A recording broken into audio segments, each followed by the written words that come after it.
My name is Richard Cole. I'm co-leader of the Scaling Community of Practices Working Group on Mainstreaming. And mainstreaming for us is about integrating scaling into an organization, hopefully to increase the amount of scaling it does, the efficacy of that scaling, and the impact of that scaling. We started, the Scaling Community of Practice started a mainstreaming strategic initiative about a year ago, whose purpose was to help organizations, as I mentioned, integrate scaling into their work. So today's webinar from Grand Challenges Canada, who I'll introduce in a minute, is about mainstreaming scaling, how they integrated scaling into their work and why, and what lessons we can learn from that. As I mentioned, I'm the co-leader of the work on mainstreaming scaling and of also this mainstreaming working group. And if I could take just a digression, I'm looking for a co-leader of this working group. So if anybody's interested in working on this to organize webinars and other things on mainstreaming scaling, please feel free to contact me. You can reach me at Richard Cole, KOHL, at strategyandScale.com, and I'll put that in the chat in a minute. Coming back to the mainstreaming effort, in this past year, we did 13 case studies of organizations that have integrated scaling into their work, which then produced an interim synthesis report and a policy brief on what we learned in the first year about how to mainstream scaling. In the first year, we had a particular emphasis on agriculture, for those of you who work in that sector, and we have about a half a dozen case studies on that. All of these case studies, plus the interim synthesis report, some background documents, and the policy brief can be found on our website under the mainstreaming tab. This year, we're going to be continuing with the mainstreaming work through at least next spring and summer, and we're planning on doing another 7 to 10 case studies. We're particularly focusing on 3 areas. One is the health sector, which today is a part of that because Grand Challenges Canada works on funding innovations in the global health, very broadly defined, and they'll tell you more about that in a minute. And we're also particularly focusing on foundations and vertical funds, because in the first year, we found that many of them, as well as smaller organizations like Grand Challenges Canada, seem to be more flexible and nimble in integrating scaling into their work, and we wanted to find out about that. We're expecting to have those case studies ready this spring, and they'll be posted on the website, and then again, a final synthesis report out, hopefully in summer of 2025, followed by a lot of advocacy events. So with that introduction of mainstreaming overall, I want to turn very quickly to introducing our fantastic guest today, Grand Challenges Canada. We're extremely excited to have them. In my opinion, Grand Challenges Canada is one of the leaders and on the cutting edge of integrating scaling into their work, and particularly as an innovation funder. They're a global leader in funding innovation through a variety of mechanisms and partnerships with other funders that they'll tell you more about in a minute. And they've been there pretty much since innovation funding really became a major factor in international development. It was created about 15 years ago, and they've had quite the journey, which again they'll tell you about. In my opinion, most innovation funders don't have the mandate or resources to support scaling. They primarily have the resources to support innovation, and therefore one of the big challenges they face is how they can ensure that the innovations they've supported can go to scale.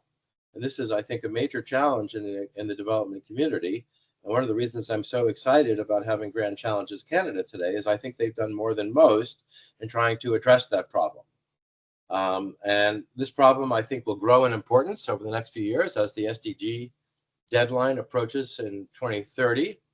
And that's a really critical case. So let me just briefly introduce the team from Grand Challenges Canada. We're fortunate to have 3 of them with us today. Adetunji Eleso, Liat Gellis, and Christian, oh boy, I'm losing my mind. Christian, whose last name, for some reason, I'm in my 60s, I forgot, but she will introduce herself in a moment. So with that said, Liat, I don't know which one of you is speaking first, but please, we're looking forward to your presentation of about 25 minutes. After that, we'll have two commentators that have worked with GCC, and then I'll make a few brief comments, and we'll go to questions and answers. Thanks a lot. Thanks so much, Richard. And thank you for having us and allowing us to participate in this really interesting exercise and case study with you and the team at the Scaling Community of Practice.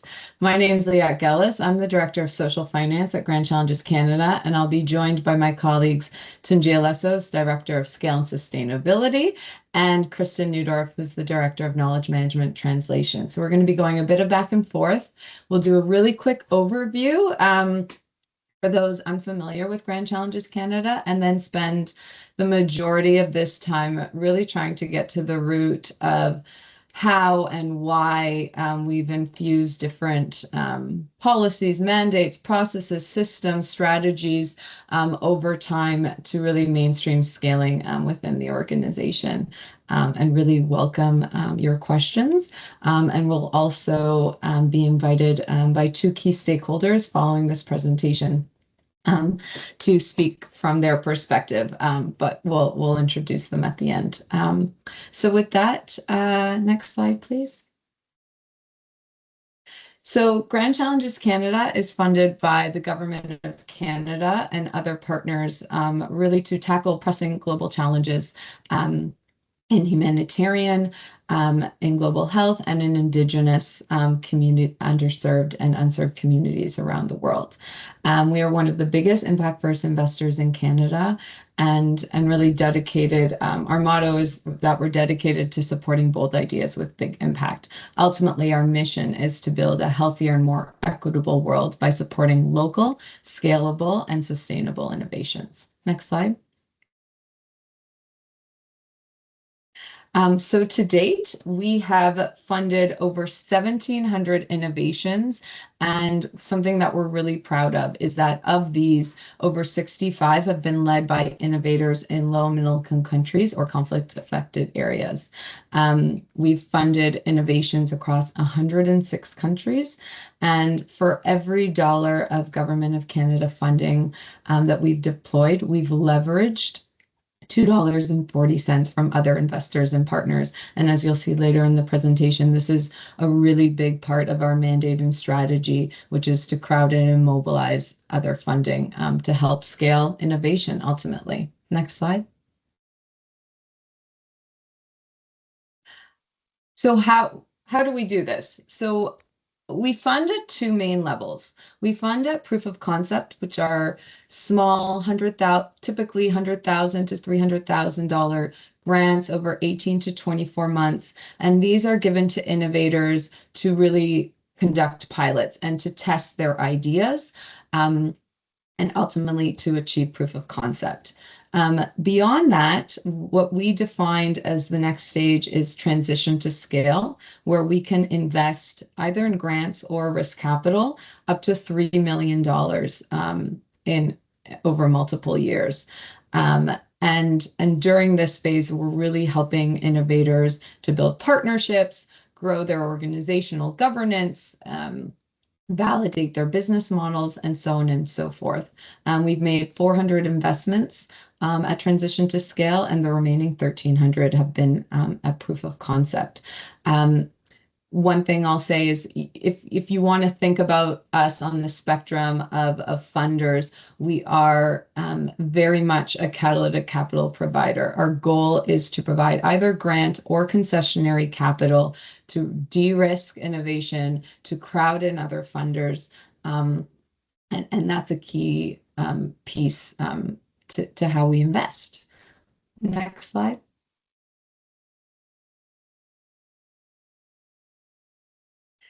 So we have three main focus areas for investing. The roots of the organizations are in global health, and we invest across a number of different areas: maternal and newborn child health, sexual and gender-based violence, sanitation, mental health, And STARS in Global Health is one of our proof of concept programs. Later, since inception, we've launched 2 other innovation programs at Grand Challenges Canada. One is in humanitarian, which has 2 key parts of the program, with creating hope in conflict and inclusive learning in crisis settings.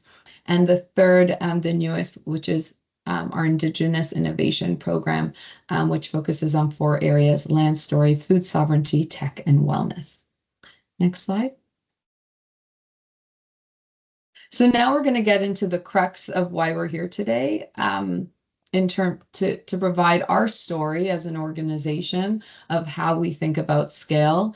I'll say the key, one of the key messages for us, and as I think you'll see through the next few slides, is that this really is an evolution. We really try to take the lessons that we're learning and to then implement changes and keep on testing and improving and learning in this cycle over time. We don't claim to have it all figured out, far from it, but we are on this learning journey, and being part of this type of case study with Richard and the Scaling Community Practice is part of that learning journey for us, to learn from others, and hopefully if anyone can learn something from us as well. So we'll, myself, Tunji, and Kristen will be sharing here. We'll be going back and forth, and here we go. Next slide, please. Okay, so the focus on scale and sustainability at GCC has really been central to how we operate, how we select, support, and innovation since the get-go. It's really been baked into our culture from the start, from both one of our founding partners, who came from more of a science and academic background, and our founding chairman of the board, who is Joseph Rotman. And our founding partner was Peter Singer, and our founding chairman of the board, Joseph Rotman, who came from a business background, and really fusing these different backgrounds. They developed the concept of integrated innovation, which is the idea that combining science and technology, social innovation, and business innovation will have a greater chance of enabling innovations to go to scale than when you just focus on each one on their own. And what I'll say about that quickly is that integrated innovation, this concept, does not discount the singular benefits of tech innovation or social innovation or business, but rather for Grand Challenges Canada, we see that by bringing them together, the synergies of that, we believe can help realize the scale of innovation faster and better, per se. You can see here from this slide, even in our first annual report, the word scale itself comes up 30 times. So this is really something that we thought about from the start. And what I'll say is that we've really wanted to be in partnership with the innovators we support, to be thinking about this from the start, so that at whatever stage we're funding them, thinking about long-term scale and financial sustainability was really key. Next slide. So going back to our 2 stages of funding, we'll just dive in for a second about how these ideas of scale and sustainability are really infused. And I think what's really interesting at proof of concept, where we're really funding just, testing of an idea for pilots, how GCC is thinking about scale is still really infused. And I think the best example of that is just in the application itself. In applications for proof of concept, we are asking and screening around innovators' ideas or visions for scale, even before they've achieved proof of concept. And as you see on the slide, this is a direct quote of a question we ask on one of our STARS in Global Health application forms, asking applicants to describe how they would sustainably fund and scale their proposed innovations, the challenges they foresee in transitioning from proof of concept to scale, and also to describe the types of strategic partners they see they would need to scale. And that's right from the get-go. When we're screening for those that we funded at proof of concept for the next stage of funding, which is transition to scale, one of the main criteria we're looking at beyond the fact that innovators have demonstrated proof of concept is that they do have preliminary and feasible plans for scale and sustainability, and that they've taken steps during that proof of concept stage to start engaging key stakeholders and partners. So it's really ingrained from the start. Next slide. This slide just dives in a bit deeper into transition to scale. If anyone's heard of the concept of the Valley of Death or the Pioneer Gap, that's really where we're aiming to fund in between early stage grants and awards and to later stage to investors and large scale funders. There's still this missing middle. And even from the launch of transition to scale, we've actually would say we've maybe only seen this widen because it does take so long for innovations to cross this valley of death and get to scale. Next slide. So the next two slides dive into a few of the elements of our transition to scale funding that I think speak to the focus that we put on scale and sustainability throughout this process. So for one, in all our screening due diligence process and in all the governance, whether it's through our investment committee or our board, we're really, you'll see the third bullet there, beyond the innovative, like how innovative an idea is, beyond the potential impact it could have, we're really looking for innovations with viable paths to sustainable scale as a key metric in our screening and due diligence process. Another aspect is around match funding. So GCC requires innovators who are funded at transition to scale to demonstrate that they can secure various levels of match funding. It used to be across the board 1-to-1, but it really varies on how early or mature an innovation or business is. And the key motivation to this match funding policy, as I said earlier, is to encourage the identification, the building, the management of partnerships early, because we believe that those will help innovations achieve sustainable scale. Another aspect is around our funding is milestone based. So we recognize that this path to scale and sustainability is marked by the achievement of critical milestones on this path to scale. So whether it be influencing policy, developing stronger evidence of the health impact on underserved populations, the capacity to crowd in investors. There's all these types of milestones, and our funding is tranched and really linked to these milestones. And I'll say what's really important to us is that we develop these in collaboration with the innovators that we are supporting in all of the funding agreements that we sign. And lastly, speaking to the financial and technical support, whether we're providing grant or risk capital, we're really looking to provide the right type of financing to help an innovation get to where it needs to go. And beyond the money, we know that the technical assistance is key, and we provide venture advisory support in areas that largely link to an innovation's ability to scale and grow. Next slide.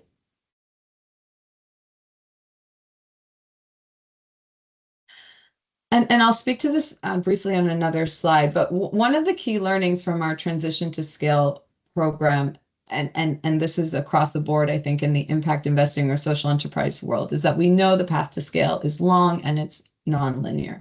And so we've developed a phasing framework for transition to scale investments that allow for graduation, that allow for follow-on investments, allow GCC to really tailor the amount of money and the type of technical assistance we're providing based on where we deem innovations to be. And we're happy to share these slides after. And so from TTS1 to TTS4, these are really just different stages of maturity as innovations are scaling, but it's non-linear. So we funded innovations multiple times at one stage in some cases, because they might have had to, let's just say, reiterate on or on their business model or what have you. So this has been really key to how we're funding, how we're providing technical assistance and graduating innovations through the process. Next slide. So as an impact first investor, we take impact measurement very seriously.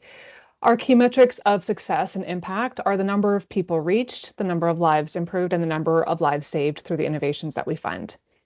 The innovations we support specifically focus on unserved and underserved populations in low and middle income countries and in conflict affected countries.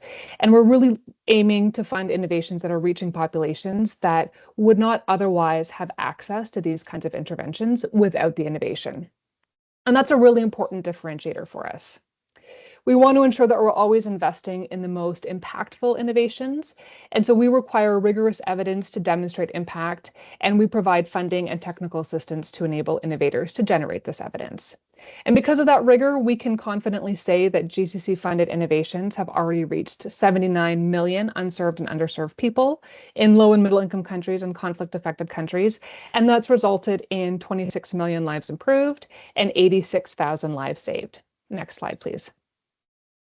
One of the most significant challenges in measuring the impact and scale of innovation is the length of time that's required for most innovations to reach their full potential. For some innovations, they may be able to achieve impact at scale in the short term, so within 5 years or so. But for many, in order to achieve scale, it's going to take a much longer time frame, so 10 to 15 years or sometimes even more. All of these timelines to impact at scale are beyond the timeline of GCC funding. So to take that timeline of innovation into account, we've developed an approach to creating impact models for later stage innovations that we support at the transition to scale stage. And this enables us to estimate the potential number of lives reached, improved, and saved out to 2030. So over a longer term time horizon. The purpose of the impact models is to convey the value and the importance of investing in innovation now, even if the full scale of impact isn't realized until down the road after our funding ends. So our impact modeling has been another really important way that we've mainstreamed scaling considerations and timelines into our overall impact measurement approach and into our programming. So in terms of how we do this, so the impact projections are designed to be right-sized and conservative and evidence-based. We work directly with innovators to make robust assumptions for the models, drawing on the existing evidence from the innovation itself, from the innovator scaling plans, from the relevant health data and information about the target population, such as the overall burden of disease or the magnitude of the health challenge they're trying to address, and also the demand for the innovation and the innovation's ability to meet that demand. As part of the modeling process, we also apply some reasonable discounts to account for real-world effectiveness as they expand and scale, and for the likelihood that the innovation may fail before it achieves scale. And so we do all of this to arrive at conservative estimates for the potential impact out to 2030. The impact models are primarily developed for later stage transition to scale innovations, which are further along the pathway to impact and scale. And they have more information available about the effectiveness and the impact and about their scaling plans. And so that enables us to feel more confident about the assumptions that we're using.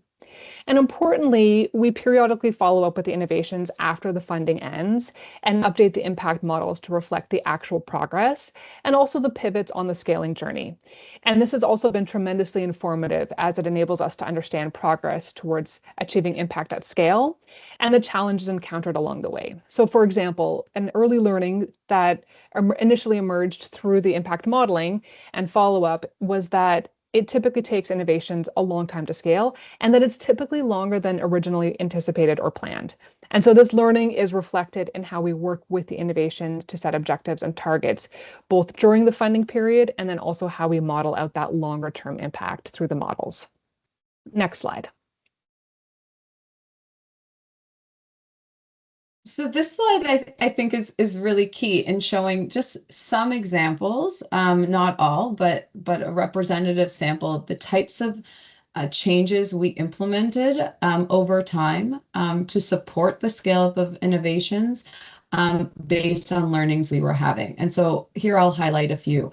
And most I believe I've already mentioned, but I'll try to dive into them a bit more. As again, at inception, GCC exclusively funded innovations at proof of concept. And just like in line with what other funders, what we were seeing is this critical funding gap between pilot stage and between funders with larger sums of money to scale innovation. And so the launch of our Transition to Scale program was really in response to help bridge that gap between proof of concept and scale, because we were seeing those innovations and innovators that were achieving proof of concept from our own funding were really struggling to find the right types of partners and investors afterwards. And so that's really at the root of the launch of what today is our largest funding program. In 2015, and Kristen just spoke to this at length, but the development of our impact model approach was really rooted in the challenges we were seeing in speaking, being able to articulate the potential long-term impact from these innovations as they scale, given how long it actually takes to get to that point. And so that's where that impact modeling approach really came in. That TTS phasing framework that you saw from TTS 1 to 4, that was developed in 2018. And so until that point, all of our TTS funding was really was all captured in one. And we observed, I guess, a trend, you can call it, or in that innovations really needed, there were some that just weren't ready for the type of transition to scale funding that we were able to provide back in those early days when it was all in one category.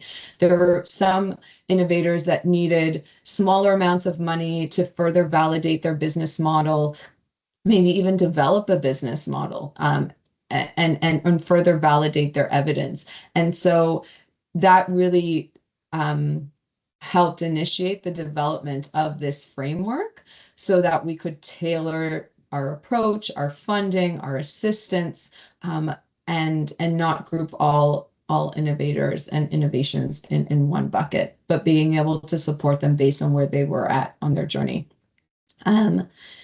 Another change was until 2020, our ceiling cap for funding at TTS was $1 million.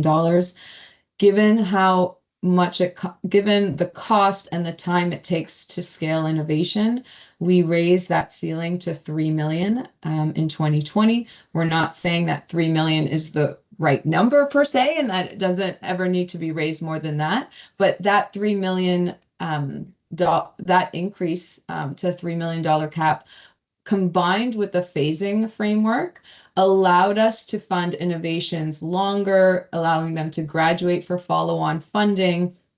And that's been really key in our ability to support innovations over the long term. And more recently, in 2021, we launched, I guess you would say, a third type of funding program, which is our ecosystem catalyst grants. We know, and as we've seen from investing in innovation for over a decade, that there are many systemic challenges that innovators can't address on their own. And so ecosystem catalyst grants are meant to support other types of stakeholders, one of whom you will meet in a short time, to support them in strengthening innovation ecosystems to allow for scale, and to really support more of a portfolio approach of innovations as opposed to one-offs. And one of the main areas where we have been testing this ecosystem catalyst grant approach is in our public sector scaling strategy, which Tunji will speak to in just a moment.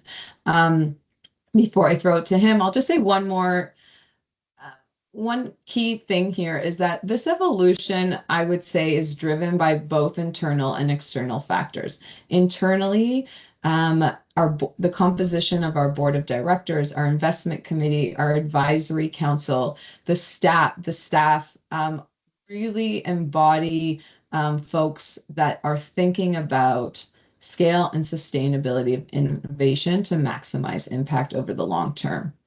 And so, as you saw from the origins of our organization and through this evolution, these changes are really intrinsically motivated. But at the same time, we're really lucky to be part of networks and to have partners that have encouraged this. So Global Affairs Canada, our longest and largest funder, has been such a key supporter of our evolution to better support the scale up and transition to scale, I should say, of innovations. We're part of I'm always going to forget the acronym IDIA, the International Development Innovation Alliance, which is a network of development funders also really thinking about scale that we've been lucky to be a part of and who've helped influence how we think about it. And also we are part of a larger Grand Challenges network of Grand Challenges partners around the world who support us in thinking about this. And that's reflected in our strategies, in our policies, in our systems as we change over time. And with that, I will throw it over to Tunji to speak a bit about our public sector scaling strategy.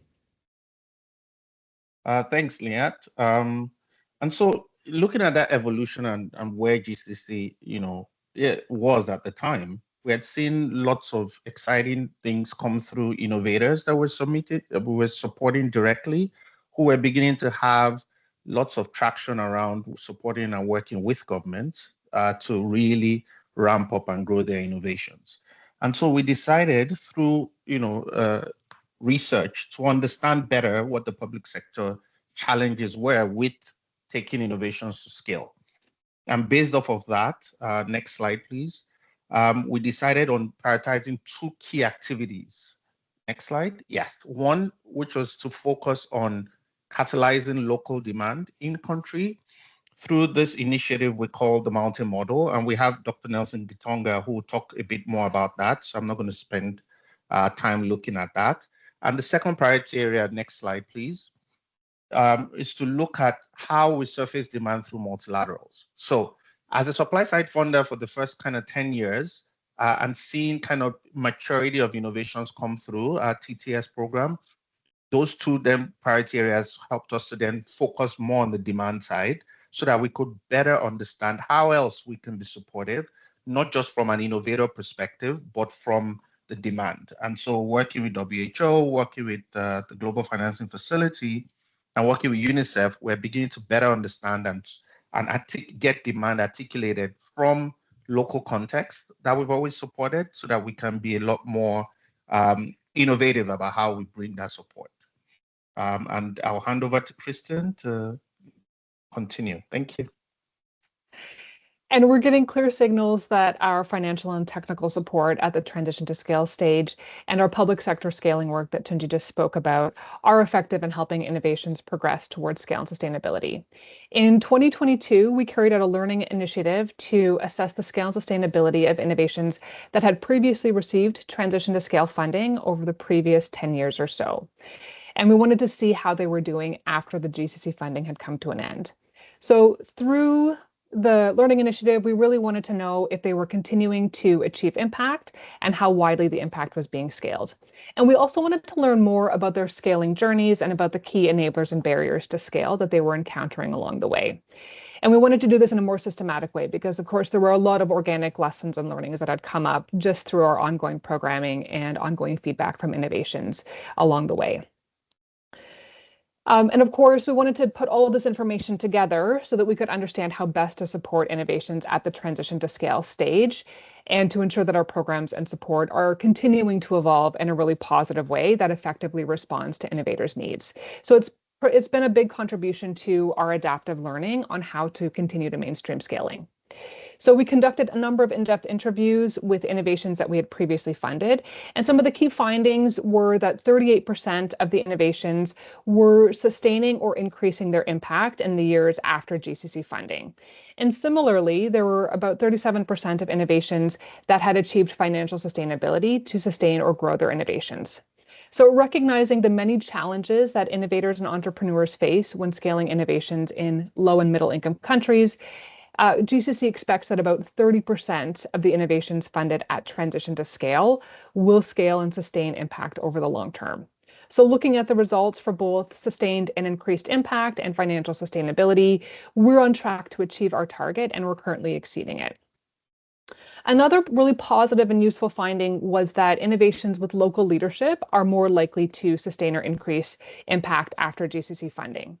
So this reaffirmed for us that by providing funding and organizational development opportunities for innovations that are based in low and middle income countries and conflict affected countries, that GCC fills a critical gap and removes a significant barrier to sustainable scale for innovators that are closest to the challenges that they're trying to address.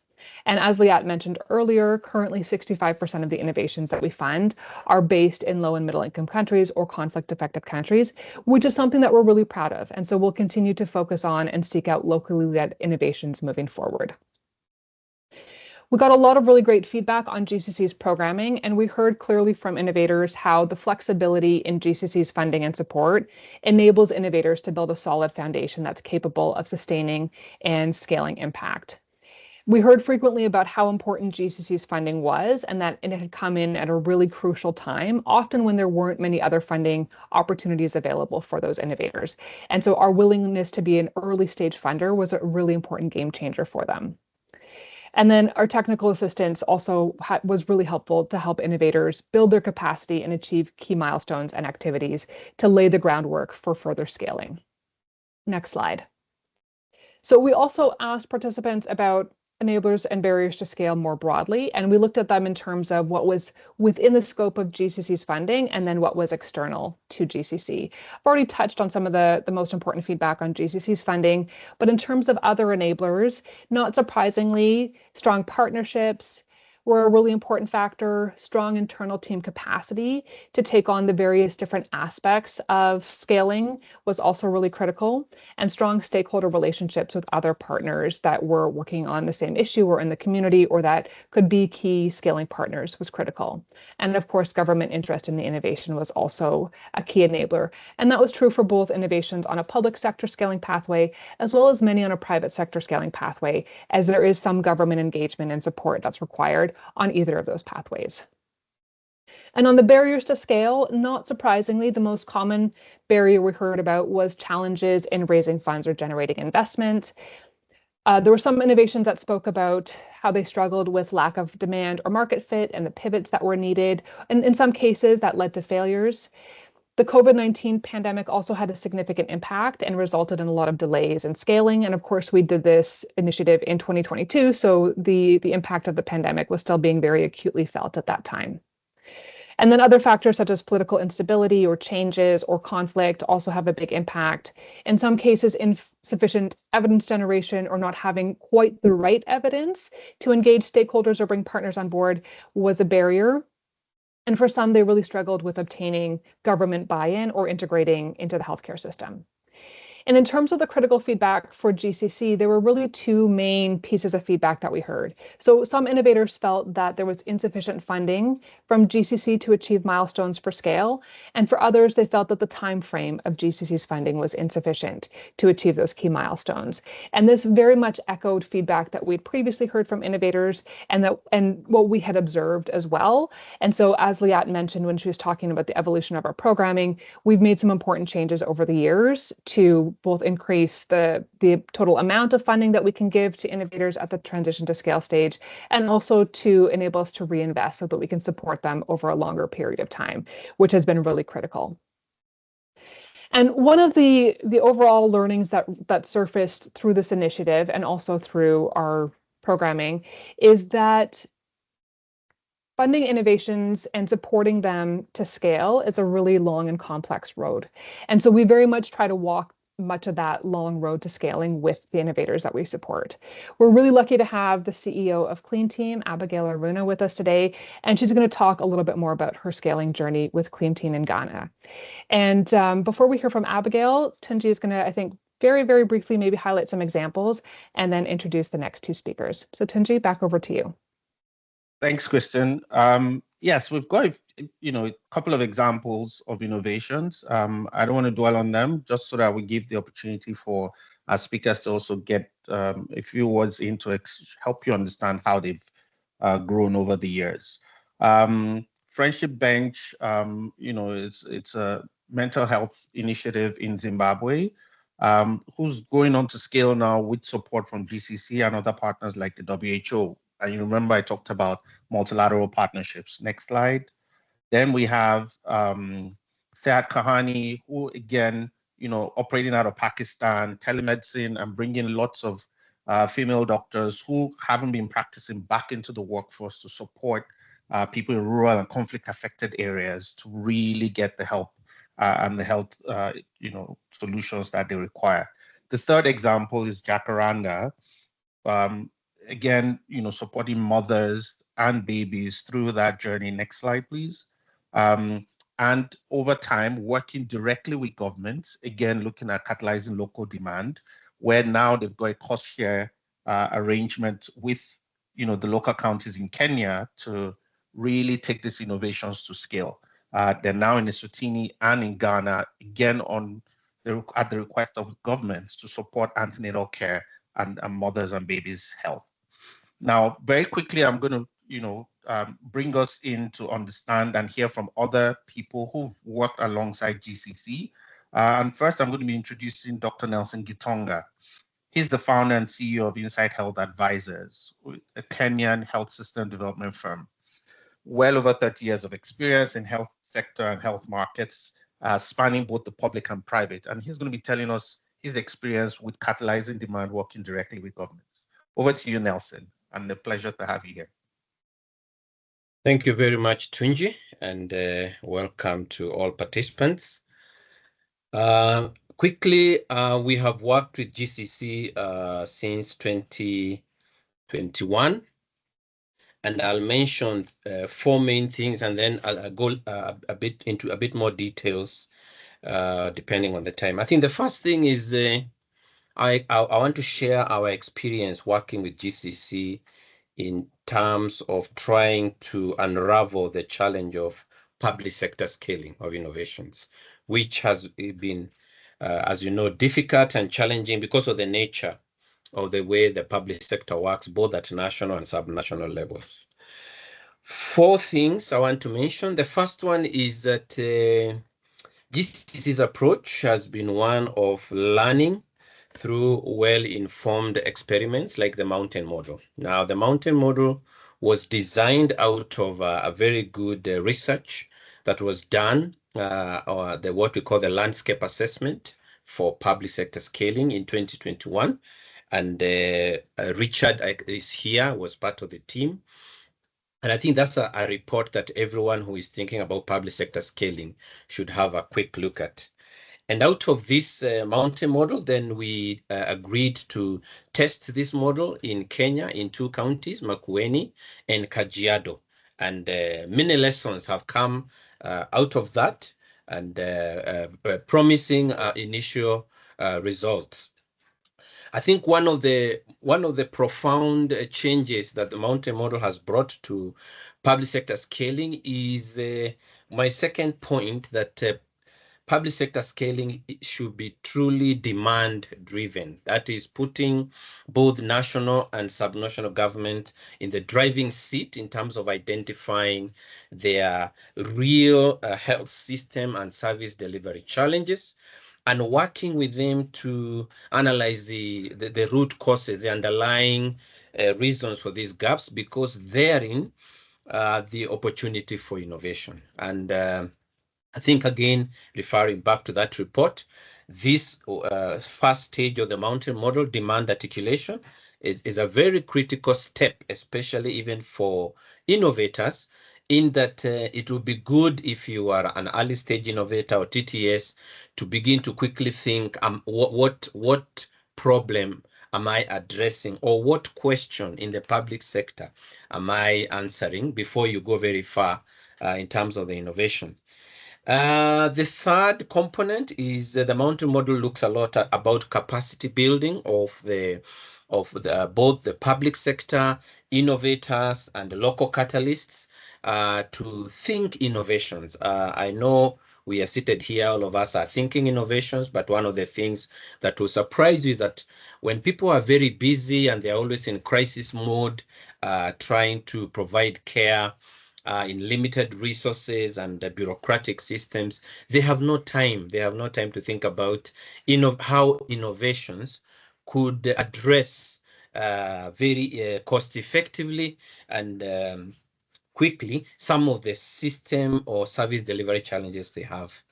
Then the other point is our experience work with GCC is the ecosystem strengthening approach, where you look at all the actors in the value chain regarding scaling, both the public sector, and not just the public sector in terms of healthcare managers and leaders, but going all the way to community health representatives, frontline healthcare workers who really know where the pain points of the health system are, and involving them in identifying priorities, involving them in selecting innovations that they feel have the best chance to answer the problems they are dealing with, and also involving them in thinking through what are the possible scaling pathways that are there. So those 4 broad points. And just to say that, yeah, there are major challenges in public sector scaling that were identified in the landscape assessment, and they have continued to visit and revisit us as we implement the mountain model. One of them is, of course, the public sector is still very focused on visible infrastructural interventions. When an innovation is like a digital platform or a process improvement or a simple device that is not very visible, there's no political will to push it, fund it, and support it. So this is a cultural change issue that all of us who are attempting public sector scaling have to look at. To give an example, in phase 2 of the mountain model, we are working with about 14 counties in the Lake region. And when we look at all the statistics and the norms from the Ministry of Health, this is a region with adequate physical infrastructure. But when you look at their CIDPs, that is the County Innovation Development Plans, all of them have prioritized building of hospitals, building of health centers, and yet maybe the problem is not there. It is more maybe human resource, supply chain, demand for services, quality, and financing, etc. So I think that's basically what I wanted to say. I think GCC has a great opportunity to continue coordinating and synergizing the various activities it's doing. There are very many lines of activity that GCC is doing, especially in the lower middle income countries. I think there's opportunity to synergize, coordinate, because there are lessons coming from different initiatives that could benefit the battle for public sector scaling. And then there is also opportunity to work upstream regarding the policy and the regulatory environment for innovations. One of the challenges there is innovative thinking, providing adequate resources to fund scaling, and then, of course, tackling the public procurement issues and public finance management issues that really hinder the uptake and scaling of innovations. I think I'll stop there and hand it over to Tunji. I'll be happy to answer any specific questions around the mountain model. Thank you, Adetunji. Thank you so much, Nelson. Really appreciate you taking us through that and understanding kind of public health systems and the thinking towards going to scale. Time-tested, cost-effective innovations or interventions or solutions should be getting through that blockade and going to scale with public health systems. And I'm excited to see where that leads. At this point, I'm going to be introducing our only innovator on this, platform. Abigail Aruna is the CEO of Clean Team Ghana, a social enterprise that provides dignified toilets to low-income urban households in Ghana to improve sanitation, convenience, dignity, and affordability to users. Abigail's got over a decade of experience in the water, sanitation, and hygiene sector, and she was the second employee to join Clean Team and has been an integral part of its growth. So, Abigail, over to you. Thank you so much for being here. Thank you, Tunji, for the introduction. Like Tunji said, I work with Clean Team Ghana Limited over the past 13 years, and we've been providing household toilets for especially low-income communities in urban areas. And we all know very well how difficult it is to provide sanitation services in these challenging environment. But we started working with GCC in 2018. That was when we're almost running out of funding, and our module didn't seem very attractive to other funders. So I like to call GCC an anchor funder because their faith in our business module attracted other funders to show interest in our work. And so we're able to raise other co-funding opportunities as a result of GCC's interest in funding the work that we are doing. Quite apart from GCC supporting us as an anchor funder, what I find really good about working with GCC is the fact that they are flexible funders. They give us room to grow. So our business model have evolved over the years. The most recent was in 2022, where we had to relook at our business model because the sanitation industry had changed. And because there was another project, let me say a competitor in the market, the World Bank was funding the construction of over 30,000 biodigester toilets. And these were subsidized by over 80%. And so we started losing customers. And I remember that we had a chat with GCC and made them to know that this is what is happening in the market. And so we would have to diversify our services or we would be pushed out of the market. And the team understood what we were talking about and shifted our milestones to be able to reflect the need to diversify our services. And so since 2022, we joined the World Bank project as a sub-project implementer, started building biodigester toilets. That meant that we got margins that improved our financials. And we also got to learn that innovation, which means that after the World Bank project has ended, we can continue building these biodigester toilets that continues to impact people or provide viable sanitation options. Quite apart from that, I would say that GCC has also been supportive in terms of technical support. We have Saida, who has been working with us since inception. She's on our board as an advisory, provides an advisory role. And for me, especially, even when I have some funding needs, I'm able to chat with her and she's able to link me to other investors or look over some things that I need. And she provides really good insights, technical insights on the board when it comes to investments and what is happening within the sanitation ecosystem. I also remember that GCC invited us to GCAM last year, where we met GCC's board and told them our challenges and our expectations. And I feel that it's rare to meet the board of your funders and be able to tell them what your challenges are. And I think GCC is a very listening organization. One of the challenges we had at that time was the cumbersome reporting process. And when we talked about it, they improved it. And now the process is easy, not so cumbersome, because like initially you spent tons of time just trying to figure out the reporting process, but now it's been made simpler. And so GCC has helped us really transform our business and put us on a trajectory to grow. We have, over the past 12 years, impacted or reached over 50,000 households, people with our improved toilets. There is an opportunity to expand this to other cities across Ghana. Our aim is to expand our services across Africa, be able to replicate our model across Africa. and be able to become like a one-stop shop for everything sanitation, where anyone can walk in with a sanitation problem and we provide a solution. And this was possible because of the support we had from GCC, both in cash and kind. Thank you. I'm available to answer any questions if they come up. Thank you so much, Abigail. Richard, over to you.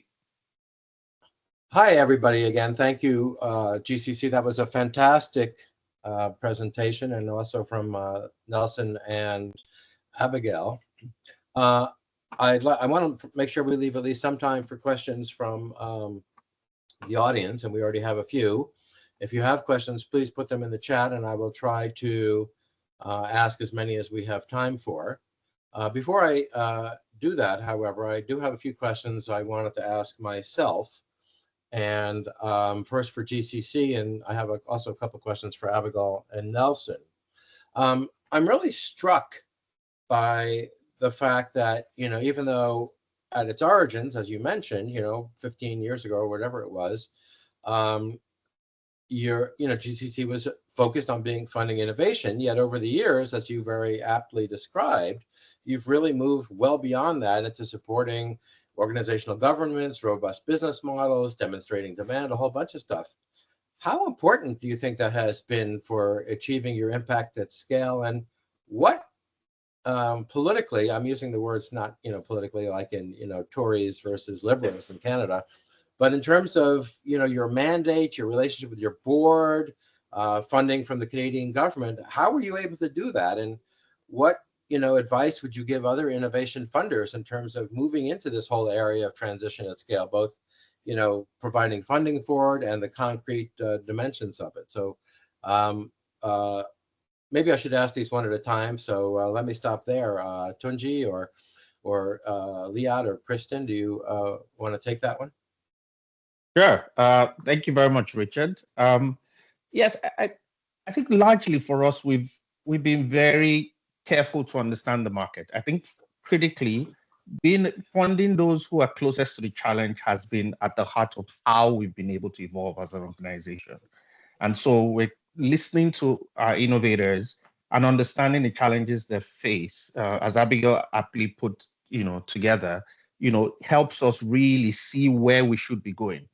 I also need to stress our relationship with our anchor funder, Global Affairs Canada, has improved over the years, and they've been very, very supportive of our process and our approach.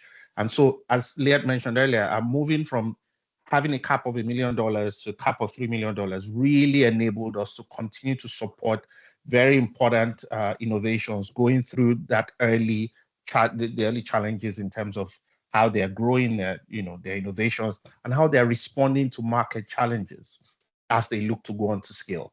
And so those kinds of things, having really trusted partners who listen and having people like Nelson and having other organizations who are very much rooted in the challenge areas has been critical for us. And so having a board who's very, very open, having a team who's really, really experienced has helped us, because that way those conversations are very, very transparent, and everyone is looking to move us to that next level. What are the challenges? How are we gathering intel, and how are we using that to improve? I think the other thing that's also really helped us is the 5-year cycles in which we move in terms of our funding. So we're constantly tweaking and thinking about what next. Right now we're in the mode, thinking about 2025, 2030 strategy and kind of finalizing that. And so for us now, we're thinking what's next. We've done lots of TTS. We have, 10 years of experience there. How are we continuing to support innovations going to scale? So we're doing a lot of that now. And that really has enabled us to move forward. I'll stop there for now and hand it back to you, Richard. Thank you.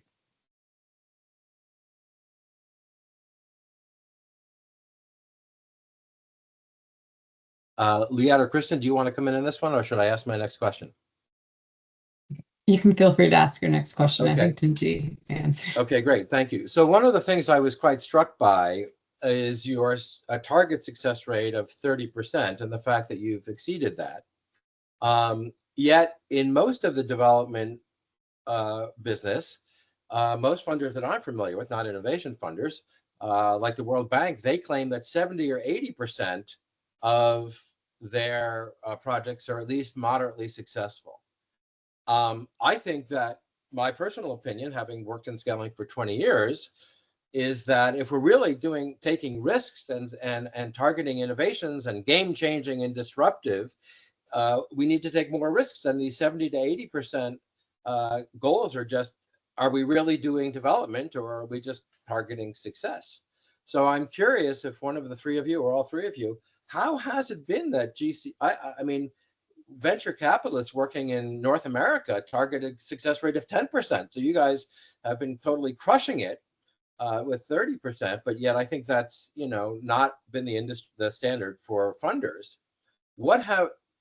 How has GCC been able to be so much more realistic about what success is and taking more risks, so that you see 30% as the glass is 30% full, as opposed to what I would consider the more risk-averse approach of most bilateral and official donors? Can one of you possibly talk about that? I think Kristen has been leading a study actually on assessing the risks we've been taking and the degree and how that's linked to the impact we've been having. I see that her system has crashed, so I'm going to do my best to speak to it. But I think you alluded to it really well, even in your question, Richard. I think there's a real balance between, if we're funding innovation, taking the right type of risks, having a diversified portfolio of innovations that are really disruptive, but also supporting many that are, you would categorize as having incremental, being more incremental as opposed to disruptive in terms of the definitions of innovations. And so balancing that ability to take risks really feeds into this equation. As we continue to support innovations on this path to scale, especially those that have received graduated follow-on funding or have graduated through these phases, risks do reduce, right? Like we see that as innovators are validating their business model, expanding, replicating, and really seeing how they can adapt in different geographies. I think it's, and now I see Kristen's back, so I'll just throw it to her if she wanted to add anything to that. In terms of, I'll just say, the 30% is very intentional. We don't want to have 70 to 80% in the example you gave of some other funders, because that would mean we're not funding innovation anymore. We're not taking as much risk. It does vary, our targets, I should say, at proof of concept and a transition to scale, obviously. And at proof of concept, those targets are lower. I can't recall now if we included those in our deck, but those are lower because of how early we're funding. Kristen, over to you. Yeah, I mean, Liat, I think you answered that question very well. So a big part of it is that we are trying to take risks. We are trying to invest in really innovative solutions, and we know that there's going to be failure.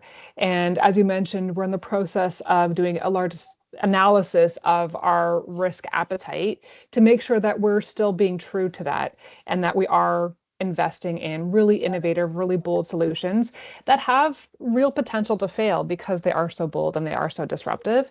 So with that 30% target, for us, that's the right balance between ensuring that we're taking enough risk, but also ensuring that our program and our support does increase success for the innovations where we feel there's the highest potential for impact and the strongest potential for scale. And maybe just briefly on that target. So we developed that in the early days of our TTS program. And at the time, there wasn't a lot of innovation funding that was comparable to ours. So it was largely based on discussions with our investment committee and our investment advisors who had a lot of experience working with startups.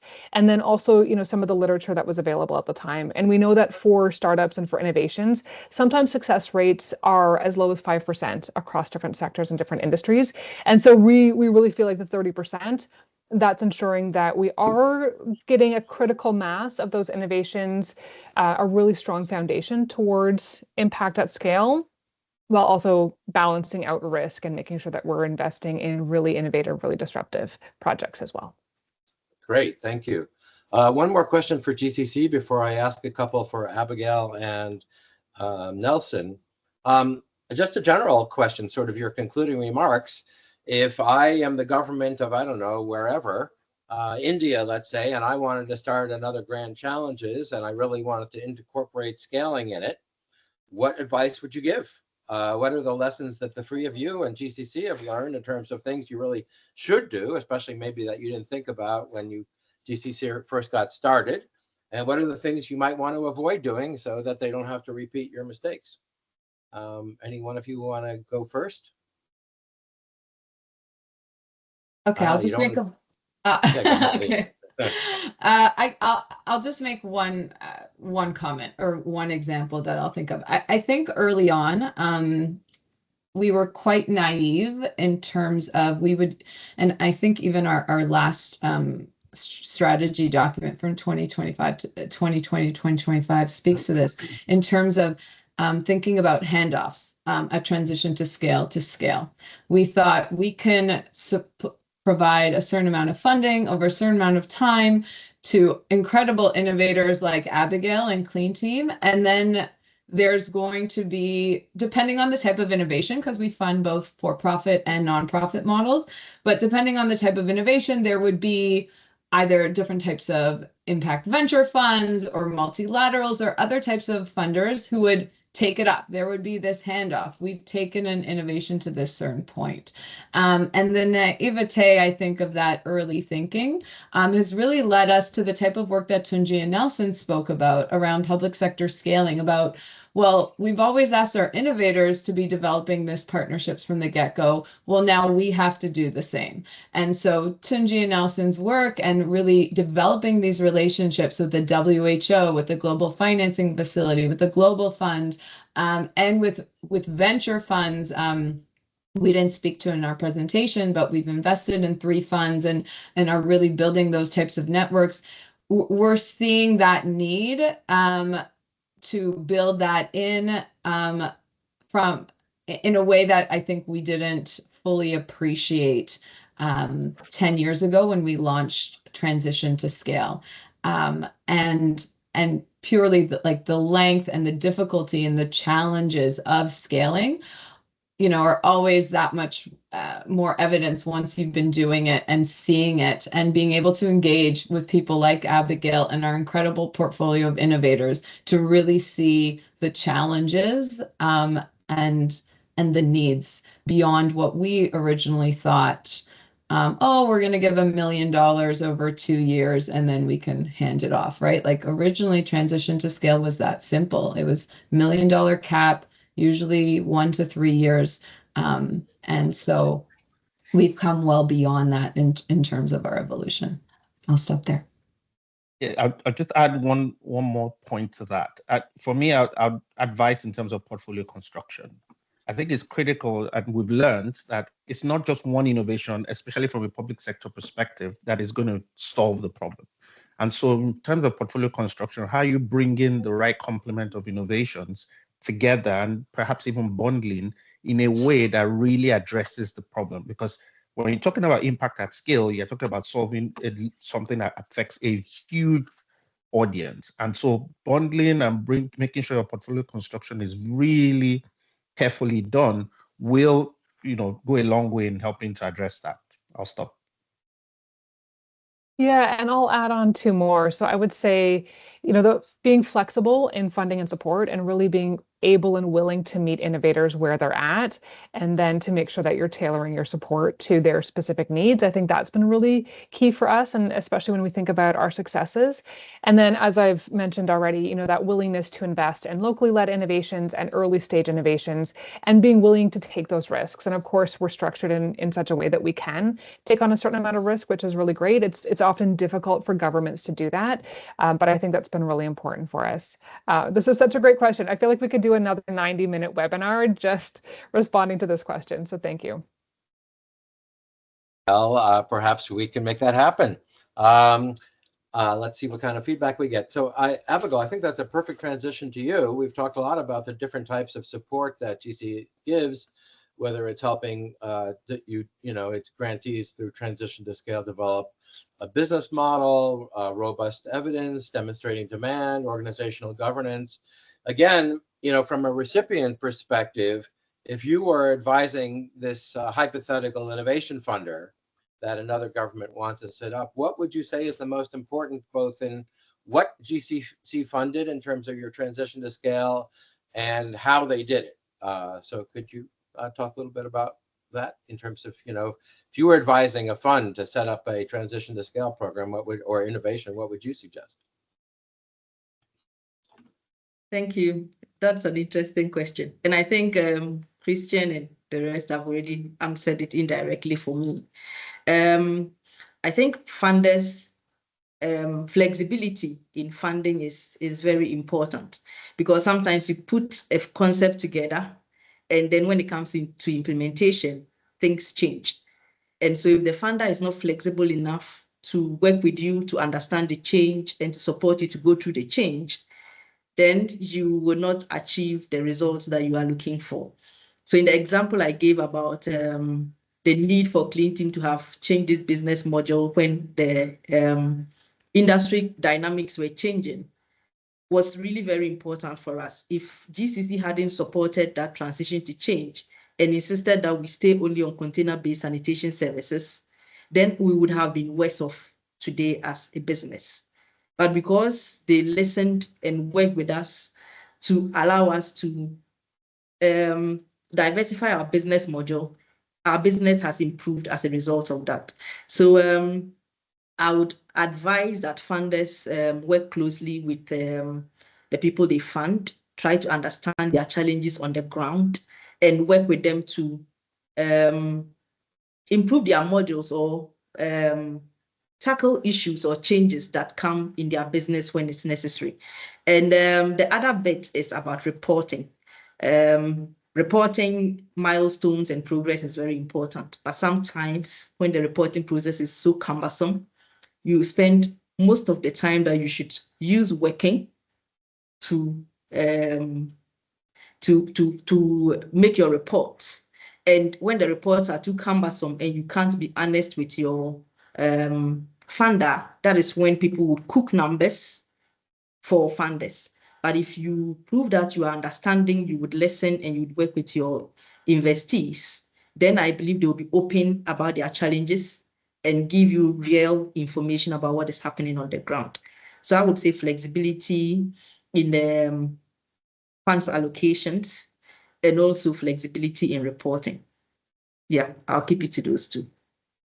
Thank you so much. In the interest of time, I'm going to start with the questions from the chat, but to not leave Nelson out, I'm going to ask you two questions. One from the chat, which is, how do you map and develop a point of view on what needs to change in the bigger system within these innovation sits? So you mentioned you did that in your work with the various county governments in Kenya. Perhaps you can speak to that. And secondly, GCC funds both innovations that are likely to go to scale through private sector models, like the Clean Health Team in Ghana. But obviously, you've been working with the public sector. What do you see as the peculiar challenges in that?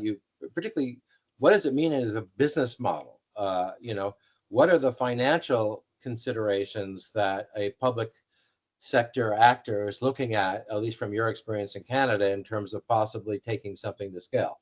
So two questions: mapping the systems and what to do about it, and the financial considerations from a public health sector perspective, because obviously they are different from the private sector. Nelson, hope you're still with us. So over to you.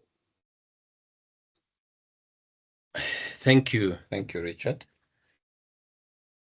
Engaging with the governments, of course, first requires a very thorough mapping, not only of the systems, but first of the stakeholders, both at national and subnational levels. So we are working on health innovations.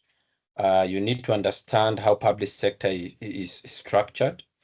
Very interesting. In Kenya, we have a very devolved system of government. So while the Ministry of Health may have some advisory roles, they have no direct decision making at the county level. The county is semi-autonomous, makes its own decision on its budget. While you go to a country like Tanzania, the Ministry of Health makes the decisions with some inputs from the district. So you have to understand how the public sector is structured, how decision processes are made. You have to understand the key stakeholders engaged in healthcare development, both in terms of local, international agencies, private sector, and what are their roles. And this mapping is important because it gives you entry points in terms of how to advocate for innovation, in terms of beginning to look at who are the people who will be champions and who are the people who will be supporters of public sector scaling. There are people who have convening power. There are people who have power to open doors, and there are people who have linkages to funders. So that mapping is important. At the county level, you need to look at the political leadership, the strategic leadership, the technical leadership, and the frontline healthcare workers.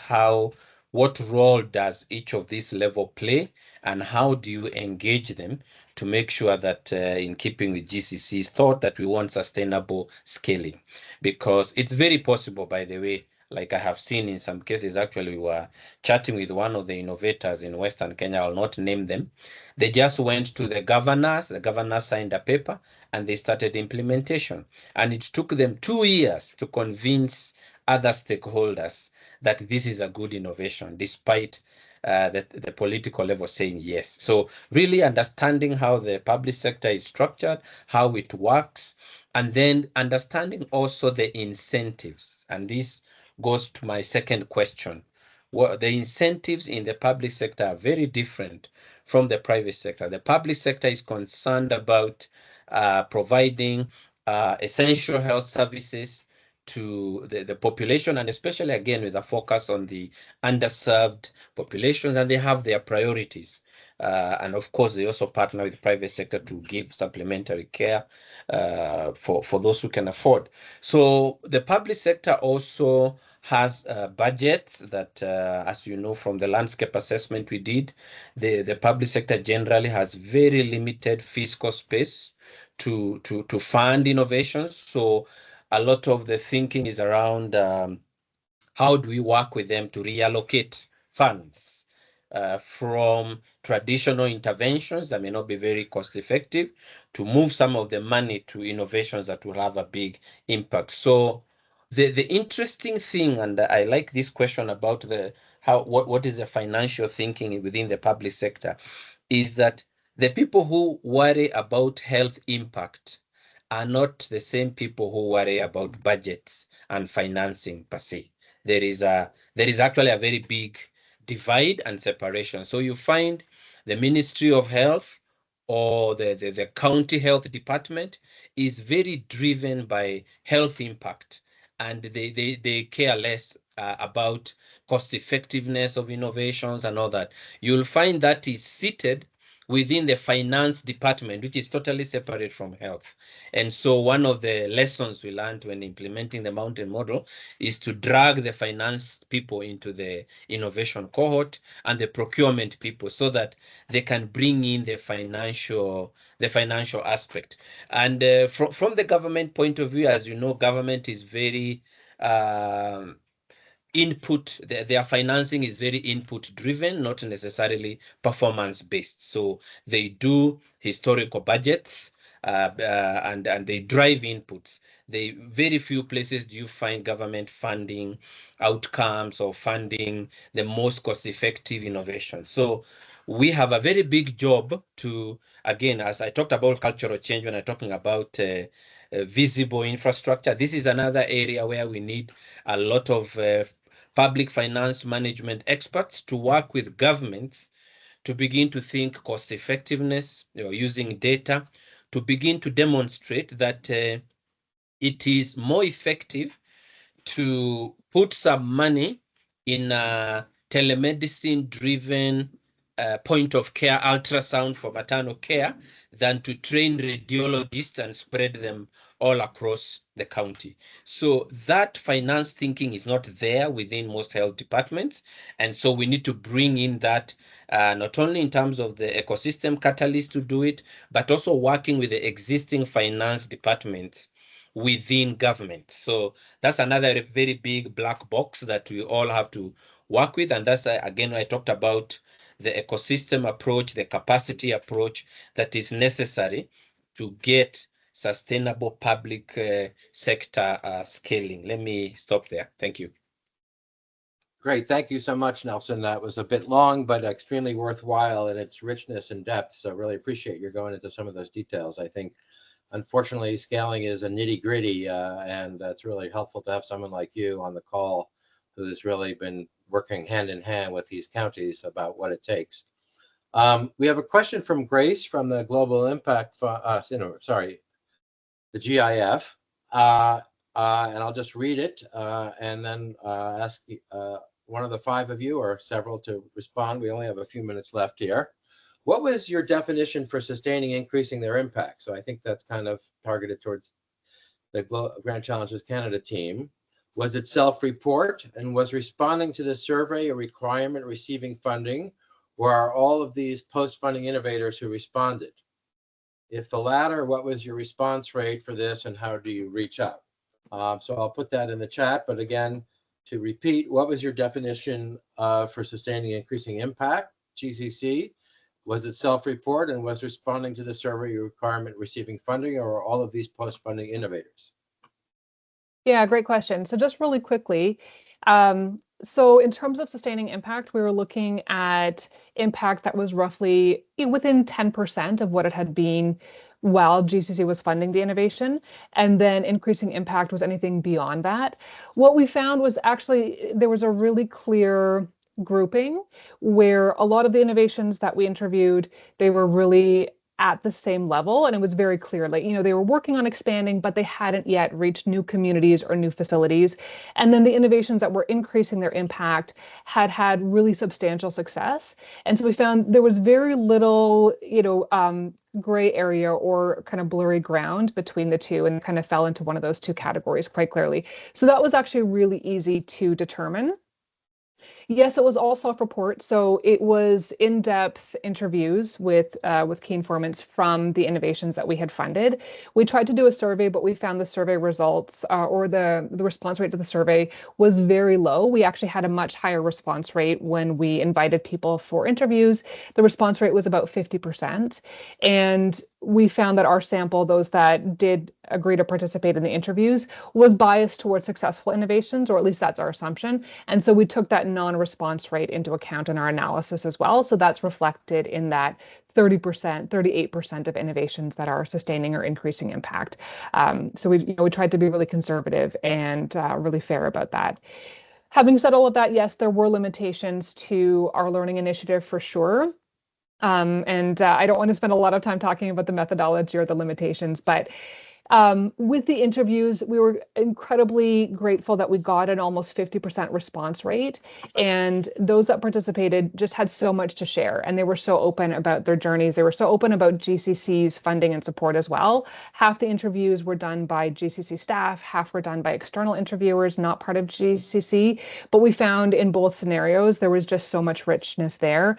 And it was really about those stories of what happened to those innovations after GCC funding and the tremendous learning. So we felt that it was very worthwhile, and hopefully we'll do more of that. We try to follow up with innovations periodically, just as a routine part of our monitoring and evaluation. And so we try to maintain those relationships and make sure that we're getting their input if they're willing, if they have the time. And we do find that talking through what's happened is much more effective than surveys. We find that trying to do a survey that captures that scaling journey, you just can't ask questions that are standardized in a way that you're going to capture all the nuance, all the uniqueness, all the ups and downs along the way. And so as much as possible, we try to maintain those relationships and hear from people directly. Great. This has been fabulous. And I think as you said, Kristen, we could go on for another 90 minutes about lessons learned. And maybe we should all talk about having another GCC workshop just on that, which I think would be exciting.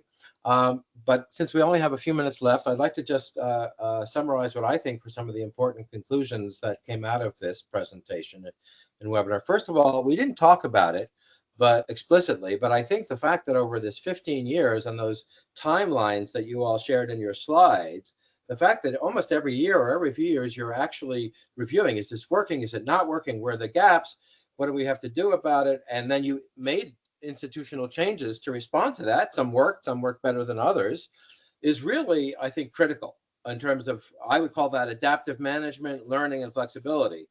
A lot of organizations talk the talk, but you guys have really walked the walk, and I really think that that is important. Secondly, you've had, to varying degrees of formality and informality, this monitoring function, which Kristen in particular, I think, has led and talked about the surveys, that has allowed you to do learning. And again, if you're trying to mainstream scaling, you have to say, how do we monitor whether this is working or not, and then make changes. And I think that's been also quite critical. So, adaptive management, learning and monitoring and learning, and flexibility, which you've emphasized.